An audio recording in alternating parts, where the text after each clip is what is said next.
গোপালগঞ্জে পরিস্থিতি থমথমে, কারফিউর মেয়াদ বেড়েছে আগামীকাল দুপুর 12টা পর্যন্ত। গুজবে কান না দিয়ে আইনশৃঙ্খলা বাহিনীকে সহযোগিতার আহ্বান সেনাবাহিনী। ঘটনার ব্যাপারে গোয়েন্দা তথ্য ছিল না, জানালেন স্বরাষ্ট্র উপদেষ্টা। হামলা ন্যাক্কারজনক, মন্তব্য উপদেষ্টা আসিফের। স্বরাষ্ট্র সচিবের নেতৃত্বে তদন্ত কমিটি গঠন।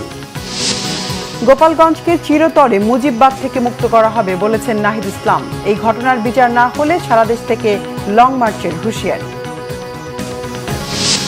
সরকারের নির্লিপ্ততায় গণঅভ্যুত্থানের শক্তিকে চ্যালেঞ্জ করছে ফ্যাসিবাদের দোসররা, বলেছেন সালাউদ্দিন। নির্বাচন পেছাতেই গোপালগঞ্জের সংঘাত কিনা, প্রশ্ন রিজভির। দেখছিলেন টম সিমেন্ট সংবাদ শিরোনাম। এবার বিস্তারিত সংবাদ। গোপালগঞ্জ শহরে থমথমে পরিস্থিতি বিরাজ করছে। শহরে টহল দিচ্ছে পুলিশ সহ আইন শৃঙ্খলা বাহিনী। কারফিউর সময়সীমা আগামীকাল দুপুর 12টা পর্যন্ত বাড়ানো হয়েছে। এদিকে সংঘর্ষের ঘটনায় যৌথ বাহিনী গতকাল রাতে জেলার বিভিন্ন জায়গায় অভিযান চালিয়ে আটক করেছে 20 জনকে। গোপালগঞ্জ প্রতিনিধি মনোজ সাহার পাঠানো তথ্যচিত্রে দেখুন ডেস্ক রিপোর্ট। এই চিত্র গোপালগঞ্জ শহরের। রাস্তায় রিকশা, ইজি বাইক চলাচল করলেও অন্য কোনো যানবাহন দেখা যায়নি। শহরে থমথমে অবস্থা বিরাজ করছে। প্রয়োজন ছাড়া তেমন কেউ ঘর থেকে বেরো হননি। দোকানপাট, ব্যবসা প্রতিষ্ঠান বন্ধ। শহরে টহল দিচ্ছে পুলিশ সহ আইনশৃঙ্খলা বাহিনী। সাজোয়া যান নিয়ে টহল দিতে দেখা গেছে সেনা সদস্যদের। ঘরে থাকতে স্থানীয়দের প্রতি আহ্বান জানান তারা। এদিকে এনসিপির পদযাত্রা ও সভাকে ঘিরে সংঘর্ষে ক্ষতিগ্রস্ত এলাকা পরিদর্শন করেছেন অতিরিক্ত কারা মহাপরিদর্শক কর্নেল তানভীর। জেলা কারাগারের কর্মকর্তা কর্মচারীদের খোঁজ খবর নেন তিনি। সেনাবাহিনীর সহযোগিতায় কারাগারে হামলার ঘটনা সামাল দেয়া গেছে বলে জানান তিনি। গতকালকে সিচুয়েশন অনুযায়ী আজকে আমরা সেভাবে প্রিপেয়ার আছি। যদি কোনো কিছু আসে বা কোনো কিছু আমরা ওরকম টের পাই তাহলে অবশ্যই আমরা চাপাবো, এবং আপনারা নিজেরাই দেখছেন যে এখানে আমাদের যতটুকু স্ট্রেনথেন করার দরকার আমরা ততটুকুই করেছি। বুধবার এনসিপির পদযাত্রা ও সভাকে ঘিরে হামলা সংঘর্ষে গোপালগঞ্জে 4 জন নিহত হয়। জেলা কারাগারে ভাঙচুর ও অগ্নিসংযোগ করা হয়। Bangla vision news desk. এদিকে গুজব বা অপপ্রচারের বিভ্রান্ত না হয়ে ধৈর্য ধারণ এবং আইনশৃঙ্খলা বাহিনীকে সহযোগিতা করতে সবার প্রতি আহ্বান জানিয়েছে সেনাবাহিনী। গোপালগঞ্জের পরিস্থিতি নিয়ে আইএসপিআর এর পাঠানো প্রেস বিজ্ঞপ্তিতে এই আহ্বান জানানো হয়েছে। আইএসপিআর থেকে বলা হয়েছে, গোপালগঞ্জ জেলায় একটি রাজনৈতিক দলের জুলাই পদযাত্রার অংশ হিসেবে জনসমাবেশকে কেন্দ্র করে এলাকার একদল উচ্ছৃঙ্খল জনতা সংঘবদ্ধভাবে গোপালগঞ্জ সদর উপজেলায় সন্ত্রাসী কর্মকাণ্ড পরিচালনা করে। এই ঘটনায় প্রাথমিকভাবে কয়েকজন পুলিশ সদস্য ও সাংবাদিক আহত হন। শহরের গুরুত্বপূর্ণ স্থাপনা ও সরকারি যানবাহনে ভাঙচুর এবং অগ্নিসংযোগের ঘটনাও ঘটে। পরিস্থিতি দ্রুত অবনতি হওয়ায় সেনাবাহিনী ও স্থানীয় পুলিশ তাৎক্ষণিকভাবে হস্তক্ষেপ করে এবং প্রাথমিকভাবেই পরিস্থিতি নিয়ন্ত্রণে আনতে সক্ষম হয়। রাজনৈতিক সংগঠনটির সমাবেশ চলাকালীন মঞ্চে আবারও হামলা চালানো হয় এবং একই সাথে জেলা কারাগারে হামলা চালিয়ে ব্যাপক ভাঙচুর করা হয়। বিবৃতিতে জানানো হয়, এই অবস্থায় সেনাবাহিনী হামলাকারীদের মাইকে বারবার ঘোষণা দিয়ে নিবৃত্ত করার চেষ্টা করলে তারা সেনাবাহিনীর ওপর বিপুল সংখ্যক ককটেল ও ইট পাটকেল ছুড়ে হামলা করে। এক পর্যায়ে আত্মরক্ষার জন্য বল প্রয়োগে বাধ্য হয় সেনাবাহিনী। পরে সেনাবাহিনী, বিজিবি ও পুলিশ যৌথভাবে বিশৃঙ্খলাকারীদের ছত্রভঙ্গ করে দেয়। আইনশৃঙ্খলা বাহিনী পেশাদারিত্ব ও ধৈর্যের সাথে জননিরাপত্তা নিশ্চিত করে পরিস্থিতি নিয়ন্ত্রণে আনতে সক্ষম হয়। বর্তমানে গোপালগঞ্জ জেলায় সার্বিক নিরাপত্তা পরিস্থিতি স্বাভাবিক এবং প্রশাসনের জারি করা কারফিউ চলমান রয়েছে। সেনাবাহিনী দেশের সার্বভৌমত্ব ও জননিরাপত্তা রক্ষায় প্রতিশ্রুতিবদ্ধ বলেও বিজ্ঞপ্তিতে জানানো হয়। স্বরাষ্ট্র উপদেষ্টা মোহাম্মদ জাহাঙ্গীর আলম চৌধুরী বলেছেন, গোপালগঞ্জে যে পরিস্থিতি হয়েছিল সে ব্যাপারে গোয়েন্দাদের হাতে তেমন কোনো তথ্য ছিল না। এত বড় সহিংসতা হবে ধারণা করা যায়নি। সচিবালয়ে সাংবাদিকদের কথা বলেন তিনি। এদিকে স্থানীয় সরকার উপদেষ্টা আসিফ মাহমুদ সজীব ভুইয়া বলেছেন, গোপালগঞ্জে এনসিপি নেতাকর্মীদের উপর হামলা ন্যাক্কারজনক ও দুঃখজনক। অন্যদিকে গোপালগঞ্জের ঘটনা তদন্তে স্বরাষ্ট্র সচিবকে প্রধান করে 3 সদস্যের কমিটি গঠন করা হয়েছে। মহিবুল্লাহ মুহিবের রিপোর্টে বিস্তারিত। বুধবার এনসিপির মার্চ টু গোপালগঞ্জ কর্মসূচিকে কেন্দ্র করে রণক্ষেত্রে পরিণত হয় গোপালগঞ্জ। প্রাণহানি আর হতাহতের ঘটনা ঘটেছে। কড়া নিরাপত্তায় সরিয়ে নেওয়া হয় দলটির নেতাদের। বৃহস্পতিবার সচিবালয়ে সাংবাদিকদের সাথে কথা বলেন স্বরাষ্ট্র উপদেষ্টা মোহাম্মদ জাহাঙ্গীর আলম চৌধুরী। এ সময় তিনি জানান, গোপালগঞ্জে সহিংসতার ঘটনায় 10 জন পুলিশ আহত হয়েছে। যারাই এমন পরিস্থিতি তৈরি করেছে তাদের বিন্দুমাত্র ছাড় দেওয়া হবে না বলে হুঁশিয়ারি দেন তিনি। গোয়েন্দাদের তো তথ্য ছিল, বাট এত পরিমাণ যে হবে ওই তথ্যটা হয়তো ছিল না। এনসিপি নেতারা যে অভিযোগ করছে আপনাদের উপরে যে আইন শৃঙ্খলা বাহিনী এটা শৃঙ্খলা রাখতে পারেনি, এটা অভিযোগ করছে এনসিপি নেতারাও, এটাকে আপনি কিভাবে? এটার ব্যাপারে মানে অনেকে তো, আপনিও তো অনেক কিছু বলতে পারেন, যার যার বক্তব্য শেষে দিবে। ভবিষ্যতে কিভাবে করবেন? আমরা তো নির্দেশনা দিছি ওখানে ভবিষ্যতে যেন এই ধরনের ঘটনা না ঘটে এই জন্য সব ধরনের প্রিকশন নেওয়া হবে। এখন ওই জায়গার পরিস্থিতি স্বাভাবিক আছে। এদিকে রাজধানীতে বাংলাদেশ বিনিয়োগ উন্নয়ন কর্তৃপক্ষ বিডা কার্যালয়ের উদ্যোক্তাদের জন্য আয়োজিত কর্মশালায় যোগ দেন স্থানীয় সরকার উপদেষ্টা আসিফ মাহমুদ সজীব ভুইয়া। গোপালগঞ্জে এনসিপি নেতাকর্মীদের উপর হামলার সাথে জড়িতদের বিচারের আওতায় আনার কথাও জানান তিনি। এটা তো দুঃখজনক। আমরা লক্ষ্য করেছি যে সারা দেশ থেকে বিভিন্ন সন্ত্রাসীরা সেখানে গিয়ে আশ্রয় নিয়েছে এবং গতকালকে একটা ন্যাক্কারজনক ঘটনা সেখানে ঘটেছে। এটা আমরা কখনোই প্রত্যাশা করি না। আওয়ামী লীগের কার্যক্রম নিষিদ্ধ হওয়ার পরেও নৌকা প্রতীক থাকবে কি থাকবে না এটা নিয়ে আমাদেরকে কথা বলতে হচ্ছে। উইথ অল ডিউ রেসপেক্ট, যেহেতু আমাদের ইলেকশন কমিশন সাংবিধানিক প্রতিষ্ঠান এবং আমি সরকারের একটা অংশ হিসেবে না, আমি বাংলাদেশের একজন নাগরিক হিসেবে এবং জুলাইয়ে যারা জীবন দিয়েছে, যাদেরকে হত্যা করা হয়েছে, তাদের জায়গা থেকেও এটা অত্যন্ত অবিবেচনা প্রসূত আমি মনে করি। এদিকে গোপালগঞ্জের ঘটনা তদন্তে 3 সদস্যের কমিটি গঠন করা হয়েছে। স্বরাষ্ট্র সচিবকে প্রধান করে গঠিত তদন্ত কমিটিকে রিপোর্ট দেওয়ার জন্য 2 সপ্তাহ সময় দেওয়া হয়েছে। মুহিবুল্লাহ মুহিব, বাংলা ভিশন, ঢাকা। প্রধান উপদেষ্টার প্রেস সচিব শফিকুল আলম বলেছেন, গোপালগঞ্জের পুরো ঘটনা তদন্ত কমিটি খতিয়ে দেখবে। তিনি জানান, ঘটনা কেন হলো, কিভাবে মৃত্যুগুলো হলো, সহিংসতা কারা করলো, সব বিষয় দেখবে তদন্ত কমিটি। বৃহস্পতিবার উপদেষ্টা পরিষদের সিদ্ধান্ত নিয়ে রাজধানীর ফরেন সার্ভিস একাডেমিতে আয়োজিত ব্রিফিংয়ে তথ্য জানান তিনি।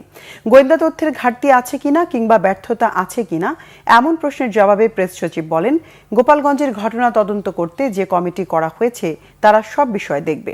এছাড়া উপদেষ্টা পরিষদের সভায় মানবদেহে অঙ্গ প্রত্যঙ্গ সংযোজন অধ্যাদেশ 2025-এর খসড়া চূড়ান্ত অনুমোদন করা হয়েছে বলেও জানান তিনি। এতে অঙ্গদানের ক্ষেত্রে দাতার পরিধি বাড়ানো হয়েছে বলেও জানান শফিকুল আলম। ফলে দেশে কিডনি প্রতিস্থাপনের কাজ আরও সহজ হবে বলে মনে করেন তিনি।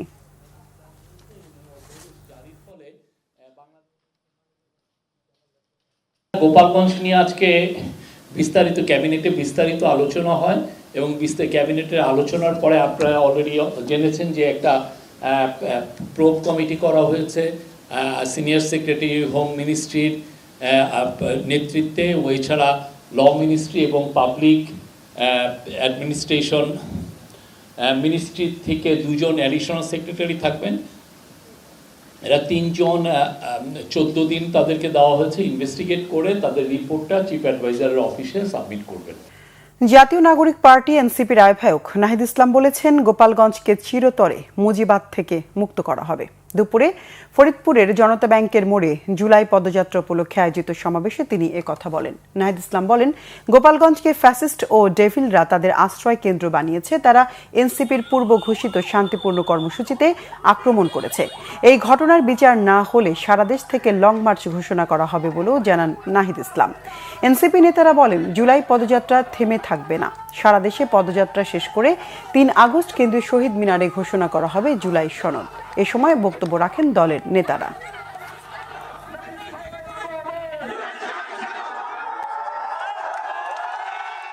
গতকাল গোপালগঞ্জে আপনারা দেখেছেন আওয়ামী লীগের সন্ত্রাসীরা তারা জঙ্গিবাদের দীক্ষা নিয়ে এনসিপি এবং অভ্যুত্থানের নেতাদের উপরে মরণঘাতী আক্রমণ করার চেষ্টা করেছে।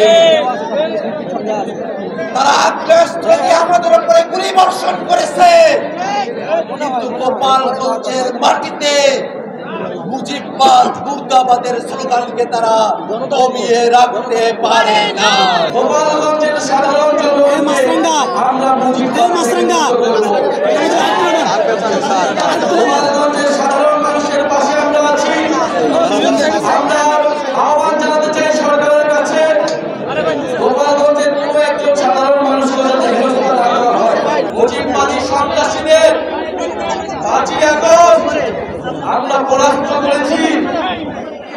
আমরা এখন সময় দিচ্ছি আইনিভাবে শান্তিপূর্ণভাবে এই সকল সন্ত্রাসীদের গ্রেফতার করা হোক, আর না হলে আমরা অবিলম্বে গোপালগঞ্জে মার্চ করব। বিএনপির স্থায়ী কমিটির সদস্য সালাউদ্দিন আহমেদ বলেছেন, দেশে ডেমোক্রেসির বদলে মবক্রেসির রাজত্ব চলছে।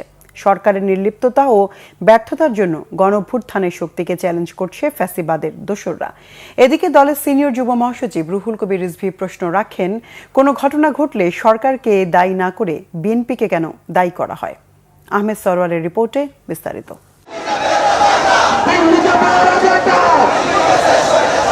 অন্তর্বর্তী সরকারের নির্লিপ্ততায় সারা দেশে আইনশৃঙ্খলা পরিস্থিতিতে উদ্বেগ জানিয়ে রাজধানীতে মিছিল করেছে বাংলাদেশ জাতীয়তাবাদী যুবদল। নয়াপল্টন দলীয় কার্যালয়ের সামনে থেকে শুরু হয়ে বিজয়নগর, পল্টন প্রেস ক্লাব, মৎস্য ভবন হয়ে শাহবাগ গিয়ে শেষ হয় মিছিলটি। ঢাকা মহানগর উত্তর ও দক্ষিণের বিভিন্ন থানা, ওয়ার্ড থেকে নেতাকর্মীরা এতে অংশ নেন। বিক্ষোভ মিছিলের আগে নয়াপল্টন দলীয় কার্যালয়ের সামনে সমাবেশ করে যুবদল। সমাবেশে যুবদল নেতারা বলেন, পরিকল্পিতভাবে বিএনপির বিরুদ্ধে অপপ্রচার চালানো হচ্ছে। ভিন্নমতের প্রতি যদি সহনশীলতা না থাকে, যদি প্রতিহিংসাই আপনাদের একমাত্র নীতি হয়ে দাঁড়ায়, তাহলে মনে রাখবেন আমাদের ভদ্রতা, আমাদের শালীনতা, ভাষা এক সময় প্রতিহিংসার আগুনে পরিণত হবে। যারা মব তৈরি করে আমাদের নেতার বিরুদ্ধে মিথ্যা অসভ্য ভাষায় স্লোগান দিয়েছে, আমরা তাদেরকে চিহ্নিত করে অবিলম্বে গ্রেপ্তার করার জন্য আমরা স্বরাষ্ট্র উপদেষ্টার কাছে দাবি জানাই। সমাবেশে বিএনপি স্থায়ী কমিটির সদস্য সালাউদ্দিন আহমেদ বলেন, নতুন রাজনৈতিক দলের আবেগতাড়িত ও অপরিকল্পিত কর্মসূচিতে অভ্যুত্থানের শক্তি হামলার মুখে পড়েছে। চেয়েছিলাম ডেমোক্রেসি, হয়ে যাচ্ছে মবক্রেসি। কিন্তু কেন? যারা গণ অভ্যুত্থানের শক্তিকে চ্যালেঞ্জ করার সাহস পাচ্ছে তারা কারা এবং কেন? এই দুই কেনার জবাব হচ্ছে সরকারের নির্লিপ্ততা এবং আইন শৃঙ্খলা পরিস্থিতি নিয়ন্ত্রণে তাদের ব্যর্থতা। বিভিন্নভাবে পরিকল্পিতভাবে ইস্যু সৃষ্টি করে সেই ইস্যুর মধ্য দিয়ে বাংলাদেশের ফ্যাসিবাদ বিরোধী গণতান্ত্রিক আন্দোলনের ঐতিহ্যবাহী সংগঠন বাংলাদেশ জাতীয়তাবাদী দলকে কলঙ্কিত করার একটি অপচেষ্টা লক্ষ্য করা যাচ্ছে। আমাদের মধ্যে গণতান্ত্রিক প্রক্রিয়ায় বিভিন্ন রকমের মতভেদ থাকবে, ভিন্নমত থাকবে, বহুমত থাকবে, কিন্তু বাংলাদেশের স্বাধীনতা, সার্বভৌমত্ব, গণতন্ত্র রক্ষায় যেন আমরা সবাই একই রাস্তায় এগিয়ে যেতে পারি, এটাই আমাদের জন্য প্রতিজ্ঞা হয়। সকালে একই দাবিতে নয়াপল্টনে সমাবেশ করে জাতীয়তাবাদী কৃষক দল। এতে বিএনপির সিনিয়র যুগ্ম মহাসচিব রুহুল কবির রিজভী বলেন, একটি গণতান্ত্রিক আন্দোলনে গঠিত সরকারের সময় কেন মব কালচার তৈরি হবে? ভোট পেছানোর জন্য একটি গভীর ষড়যন্ত্র চলছে বলে মনে করেন তিনি। প্রধান উপদেষ্টা বিএনপির ভারপ্রাপ্ত চেয়ারম্যান জনাব তারেক রহমানের বৈঠক হলো, একটা যুক্ত বিবৃতি আসলো, দেশের মানুষ স্বস্তির মধ্যে পড়লো। কিন্তু এই স্বস্তি আমার মনে হয় কেউ কেউ চাচ্ছেন না। তারপরেই সারা দেশে শুরু হলো সংঘাত, রক্তাক্ত পরিস্থিতি, যেখানে সরকারকে মানুষ অভিযোগ করে সেইখানে আপনার তারেক রহমানের বিরুদ্ধে আপনারা অভিযোগ করছেন। এটা চক্রান্ত, এটা ষড়যন্ত্র, এটা নির্বাচন পেছানো অথবা কুচক্রীদের সাথে আপনারা সম্পর্ক রাখছেন। পরে একটি বিক্ষোভ মিছিল নয়াপল্টন দলীয় কার্যালয়ের সামনে থেকে শুরু হয়ে জাতীয় প্রেস ক্লাবের সামনে গিয়ে শেষ হয়। আহমেদ সরওয়ার, বাংলা ভিশন, ঢাকা। বাংলাদেশ জামাত ইসলামের সেক্রেটারি জেনারেল অধ্যাপক মিয়া গোলাম পরওয়ার বলেছেন, গোপালগঞ্জের ঘটনায় আইনশৃঙ্খলা বাহিনী যথাযথ দায়িত্ব পালন করতে পারেনি। 19 জুলাই জামাতের মহাসমাবেশের প্রস্তুতি নিয়ে রাজধানীতে সংবাদ সম্মেলনে এ মন্তব্য করেন তিনি। এই ঘটনায় আওয়ামী লীগ ও ছাত্রলীগকে দায়ী করে তীব্র নিন্দা জানিয়েছে জামাত ইসলামী। এই সশস্ত্র সন্ত্রাস, অস্ত্র নিয়ে রাজপথে নামা এবং 15 বছর তারা এটা করেছে, তাদের এই ফ্যাসিস্ট নেত্রী পালিয়ে যাওয়ার পরেও যে তাদের এই দুঃসাহস বাংলাদেশ তারা দেখাচ্ছে, এটা আমরা তীব্র নিন্দা করি। তাদের গ্রেফতার করা উচিত, আইনের আওতায় আনা উচিত। গোপালগঞ্জের সেই সব জায়গাগুলোতে তারপরও তারা যে মিছিল করেছে, বিক্ষোভ করেছে, ডিসি অফিসে, এসপি অফিসে হামলা করেছে, কারাগারে হামলা করেছে, এটা খুবই ন্যাক্কারজনক। এর আমরা তীব্র নিন্দা জানাই। শিক্ষার্থী আবু সাইদ পুলিশের গুলিতে নিহত হবার পরদিন 17 জুলাই কোটা সংস্কার আন্দোলনের ক্ষোভের বারুদ ছড়িয়ে পড়ে চারিদিকে। বিশ্ববিদ্যালয় ক্যাম্পাসে ছাত্র রাজনীতি বন্ধের ঘোষণা দেয়া হয়। নিহতদের গায়েবানা জানাজা চলাকালে শিক্ষার্থীদের উপর হামলা চালায় পুলিশ ও ছাত্রলীগ। জাতির উদ্দেশ্যে ভাষণ দেন তৎকালীন প্রধানমন্ত্রী শেখ হাসিনা। তবে তার বক্তব্যে শিক্ষার্থীদের দাবি আদায়ের প্রতিফলন না ঘটায় পরিস্থিতি আরও ঘোলাটে হয়। 1 বছর আগে ঘটে যাওয়া 17 জুলাইয়ের ঘটনার প্রবাহ নিয়ে বিস্তারিত জানাচ্ছেন মোবাশ্বের আহমেদ। 17 জুলাই 2024 পূর্ব ঘোষণা অনুযায়ী রাজু ভাস্কর্যে গায়েবানা জানাজা ও কফিন মিছিল করার প্রস্তুতি নেন শিক্ষার্থীরা। পরে পুলিশি বাধায় ভিসি চত্বরেই গায়েবানা জানাজা পরে আন্দোলনকারীরা। এ সময় কর্মসূচি পণ্ড করতে সাউন্ড গ্রেনেড ছোড়ে পুলিশ। পণ্ড হয় কফিন মিছিল। এরপরে শুরু হয় হলে হলে পুলিশের সাউন্ড গ্রেনেড ও টিয়ার সেল নিক্ষেপ। এতে হলপাড়ায় শুরু হয় পুলিশের সাথে ছাত্রদের ধাওয়া পাল্টা ধাওয়া। পুলিশের সাথে হামলা চালায় ছাত্রলীগও। প্রায় ঘণ্টাব্যাপী চলে এমন অবস্থা। হল ছাড়তে বাধ্য হন সাধারণ শিক্ষার্থীরা। পরে শিক্ষার্থীরা সংগঠিত হয়ে ঢাকা বিশ্ববিদ্যালয় সহ দেশের বিভিন্ন বিশ্ববিদ্যালয়ের ছাত্রলীগের নেতাকর্মীদের বিতাড়িত করে হলের কর্তৃত্ব নেয়। 17 জুলাই কাকরাইল মোড় সহ রাজধানীর বিভিন্ন পয়েন্টে জীবন বাজি রেখে আন্দোলন চালিয়ে যান বিক্ষুব্ধ ছাত্র জনতা।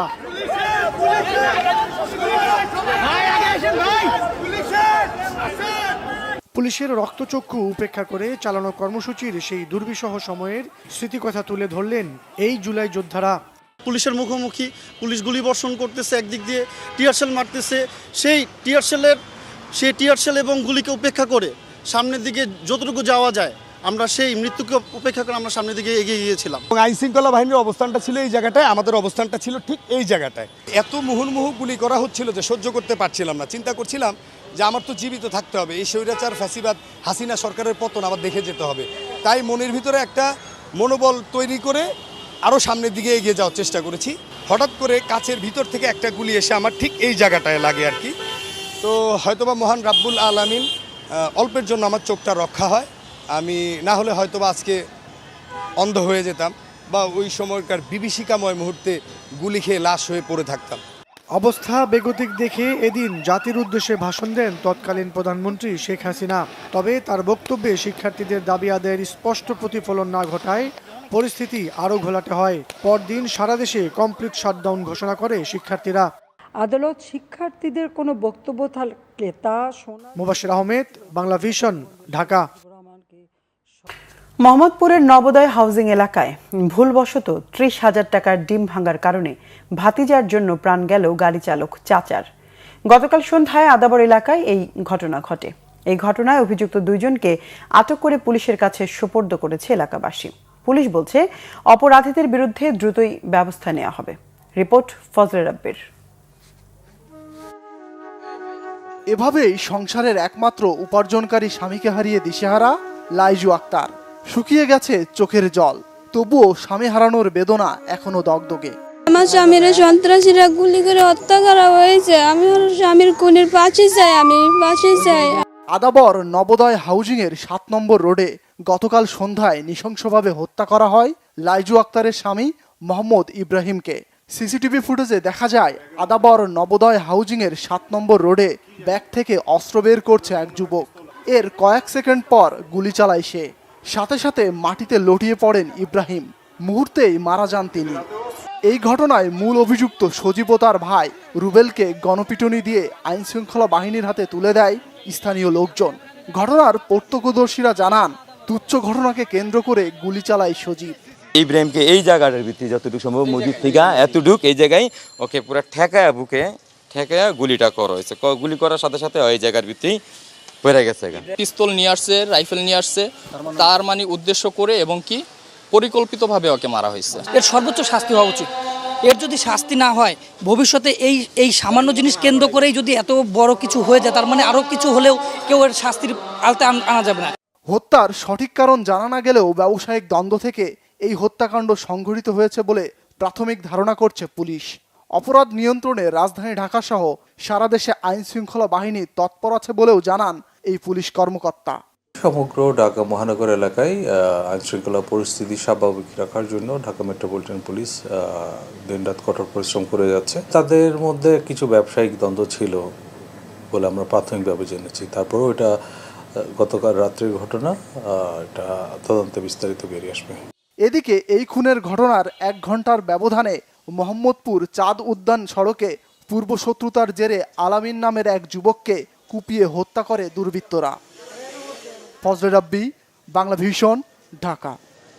প্রধান উপদেষ্টা ও তারেক রহমানের বৈঠকে ফেব্রুয়ারিতে নির্বাচনের ঘোষণা দেওয়ার পর থেকেই নানা ধরনের ষড়যন্ত্র শুরু হয়েছে বলে মনে করেন বিএনপির মহাসচিব মির্জা ফখরুল ইসলাম আলমগীর। 24-এর গণঅভ্যুত্থানে শহীদদের স্মরণে জাতীয়তাবাদী ছাত্রদলের স্মরণ সভায় তিনি একথা বলেন। টিএসসি অডিটোরিয়ামে স্মরণ সভায় মির্জা ফখরুল বলেন, বিএনপি নেতাকর্মীরা সজাগ ও সচেতন রয়েছে, কোনো ফাঁদে বিএনপি পা দেবে না। তিনি বলেন, বিএনপির ভারপ্রাপ্ত চেয়ারম্যান তারেক রহমানকে নিয়ে যে ধরনের কুরুচিপূর্ণ ও অশালীন কথাবার্তা বলা হচ্ছে তা দেশের বিবেকবান মানুষ ঘৃণা ভরে প্রত্যাখ্যান করেছে। তারেক রহমানকে ভয় পায় বলেই এই ধরনের অপপ্রচার চালানো হচ্ছে বলেও মন্তব্য করেন বিএনপির মহাসচিব। দেশের মানুষ এমন প্রতিহিংসার রাজনীতি আশা করে না। তারেক রহমানকে যারা ভয় পাচ্ছে তাদের উদ্দেশ্যে বলেন, ভয়ের কিছু নেই, তারা সঠিক জায়গাতেই থাকবেন। বিচার বিভাগের স্বাধীনতা নিশ্চিতে অন্তর্বর্তী সরকারের সুযোগ কাজে লাগানোর আহ্বান জানিয়েছেন প্রধান বিচারপতি সৈয়দ রিফাত আহমেদ। এই সুযোগ হারালে দীর্ঘমেয়াদে বিচার ব্যবস্থা কাঙ্ক্ষিত সংস্কার থেকে বঞ্চিত হতে পারে বলে সতর্কতা তার। সুপ্রিম কোর্ট বার অ্যাসোসিয়েশন মিলনায়তনে আয়োজিত প্রয়াত ব্যারিস্টার সৈয়দ ইশতিয়াক আহমেদের স্মরণ সভায় তিনি এসব কথা বলেন। তার মতে, অন্তর্বর্তী সরকারের সুবাদে বিচার বিভাগের কাঠামোগত সংস্কার ও স্বাধীনতা নিশ্চিতের একটি সুযোগ এসেছে, তাই সময় উপযোগী পদক্ষেপ দরকার। সংবিধানের 116 অনুচ্ছেদের কারণে বিচার বিভাগে দ্বৈত শাসন চলছে বলে মন্তব্য করেন প্রধান বিচারপতি। বিচার বিভাগকে প্রশাসনের বাইরে এসে স্বাধীনভাবে কাজ করার লক্ষ্যে সরকারের কাছে আলাদা সচিবালয়ের দাবি জানান অ্যাটর্নি জেনারেল মোহাম্মদ আসাদুজ্জামান। আমরা চাই বাংলাদেশের বিচার বিভাগ প্রশাসনের সমস্ত নিয়ন্ত্রণের বাইরে এসে কাজ করুক। বাংলাদেশের বিচার বিভাগ থেকে এমন কোনো বিচারপতি তার বুদ্ধিভিত্তিক দুর্নীতির মাধ্যমে বাংলাদেশকে বিপন্ন করবে না, যে বুদ্ধিভিত্তিক দুর্নীতির কারণে বাংলাদেশ থেকে 4,500-এর বেশি মানুষকে বিনা বিচারে হত্যাকাণ্ডের শিকার হতে হবে, যে বুদ্ধিভিত্তিক দুর্নীতির কারণে 700-এর বেশি মানুষকে গুমের শিকার হতে হবে, 60 লক্ষের বেশি মানুষকে পলিটিক্যাল পারসিকিউশনের শিকার হতে হবে। আমরা এরকম বুদ্ধিভিত্তিক দুর্নীতি স্বাধীন বিচার ব্যবস্থায় পতিত হতে চাই না। সংবিধানে 116 অনুচ্ছেদের কারণে বিচার বিভাগে দ্বৈত শাসন চলছে। স্বাধীন ও কার্যকর বিচার ব্যবস্থা গঠনে অন্তর্বর্তী সরকারের যে সুযোগ তৈরি হয়েছে সেই সুযোগ হারানো ঠিক হবে না। বিচার বিভাগের সংস্কার রাজনৈতিক সদিচ্ছার উপরও নির্ভর করে। বিচার বিভাগের জন্য টেকসই স্বাধীনতা নিশ্চিত করতে অন্তর্বর্তী সরকারের সুযোগ নষ্ট করা ঠিক হবে না।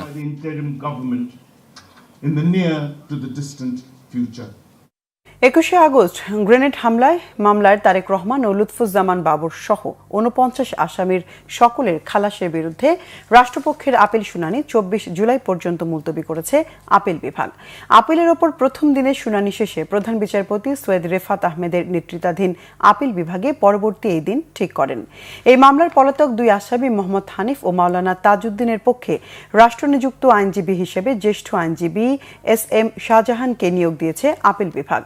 আজ রাষ্ট্রপক্ষে শুনানি করেন ডিএজি আব্দুল্লাহ আল মাসুদ। এর আগে গত বছরের 1 ডিসেম্বর সাবেক স্বরাষ্ট্রমন্ত্রী বাবর সহ 19 জনের মৃত্যুদণ্ড এবং তারেক রহমান সহ 19 জনের যাবজ্জীবন এবং 11 জনের বিভিন্ন মেয়াদের দণ্ড মওকুফ করে রায় দেয় হাইকোর্ট।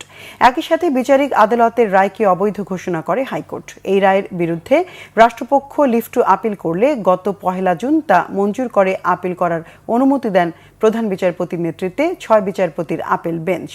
2004 সালের 21 আগস্ট ঢাকার বঙ্গবন্ধু এভিনিউতে আওয়ামী লীগের কার্যালয়ের সামনে এক সমাবেশে দলের সভাপতি শেখ হাসিনা সহ নেতাকর্মীদের ওপর এ হামলা হয়। এতে দলটির নেতাকর্মী সহ 24 জন নিহত হন, আহত হন কয়েকশো নেতাকর্মী। উপস্থাপিত হয়েছে লাস্ট যেটুকু আসলো সেটা হলো যে মুফতি হান্নান ছাড়া আরও যাদের স্বীকারোক্তি আছে, এই স্বীকারোক্তি মাননীয় আদালত বলেছেন যে এগুলো আমাদের দেখতে হবে এবং এগুলো আপনি আবার দেখে রেডি হয়ে আগামী বৃহস্পতিবার। আজকে বৃহস্পতিবার, নেক্সট 24 তারিখের বৃহস্পতিবারে মামলার পরবর্তী শুনানির তারিখ ধার্য করা হয়েছে। ইসলামী ব্যাংকের চেয়ারম্যান ওবায়দুল্লাহ আল মাসুদ পদত্যাগ করেছেন। বৃহস্পতিবার পরিচালনা পর্ষদের কাছে পদত্যাগপত্র জমা দেন তিনি। এর আগে গত 3 জুলাই কেন্দ্রীয় ব্যাংকের ডেপুটি গভর্নর ডক্টর মোহাম্মদ কবির আহমেদ ওবায়দুল্লাহ আল মাসুদকে ডেকে তাকে পদত্যাগ করতে বলেন। গত 5 আগস্ট আওয়ামী লীগ সরকার পতনের পর 22 আগস্ট ইসলামী ব্যাংকের পরিচালনা পর্ষদ পুনর্গঠন করে দেয় কেন্দ্রীয় ব্যাংক। 5 সদস্যের পরিচালনা পর্ষদের চেয়ারম্যান করা হয় বিগত সরকারের সময়ে রাষ্ট্রীয় মালিকানার সোনালী ও রূপালী ব্যাংকের ব্যবস্থাপনা পরিচালকের দায়িত্ব পালন করা ওবায়দুল্লাহ আল মাসুদকে। চেয়ারম্যান হওয়ার পর সম্প্রতি তার বিরুদ্ধে বিভিন্ন অভিযোগ পায় কেন্দ্রীয় ব্যাংক। এর মধ্যে পরিচালনা পর্ষদ বা বাংলাদেশ ব্যাংকে না জানিয়ে 1 মাসের জন্য যুক্তরাষ্ট্রে যাওয়ার বিষয়টিও রয়েছে। খাগড়াছড়িতে 8ম শ্রেণীর শিক্ষার্থীকে সংঘবদ্ধ ধর্ষণের অভিযোগে 4 জনকে গ্রেফতার করেছে সেনাবাহিনী ও পুলিশ। আটক 4 জন হল খাগড়াছড়ি সদর উপজেলার ভাইবোন ছড়ার আরমান হোসেন, মোহাম্মদ সাকিব আলম, এনায়েত হোসেন, সাদ্দাম হোসেন। এই ঘটনায় অভিযুক্ত ধর্ষক মোহাম্মদ মনির ইসলাম ও মোহাম্মদ সোহেল ইসলাম পলাতক রয়েছে। ভুক্তভোগী শিক্ষার্থী খাগড়াছড়ি সদর হাসপাতালে চিকিৎসাধীন। ঘটনার পর মানসিকভাবে বিপর্যস্ত হয়ে স্কুল শিক্ষার্থী বিষ পান করে আত্মহত্যার চেষ্টা করলে আশঙ্কাজনক অবস্থায় হাসপাতালে ভর্তি করানো হয়। গত 27 জুন রথযাত্রা মেলায় অংশ নেওয়ার পর সেদিন রাতে তার এক আত্মীয়ের বাড়িতে আশ্রয় নেন। সেখানেই গভীর রাতে 6 যুবক ঘরে ঢুকে তার আত্মীয়কে বেঁধে রেখে শিক্ষার্থীকে গণধর্ষণ করে। পরিবারের লোকজন জানায় সামাজিক লজ্জা ও ভয়ভীতির কারণে মেয়েটি প্রথমে কিছু প্রকাশ করেনি। মানসিক ভারসাম্য হারিয়ে 12 জুলাই বিষ পানে আত্মহত্যার চেষ্টা করলে খাগড়াছড়ি সদর হাসপাতালে নেওয়ার পর জ্ঞান ফিরলে ঘটনাটি পরিবারকে জানায় সে। খাগড়াছড়ি সদর হাসপাতালে আবাসিক চিকিৎসক রিপল বাপ্পি চাকমা জানান শিক্ষার্থীর অবস্থা গুরুতর। সংবাদ শেষ করব ক্রাউন সিমেন্ট শিরোনামগুলো আরেকবার জানিয়ে।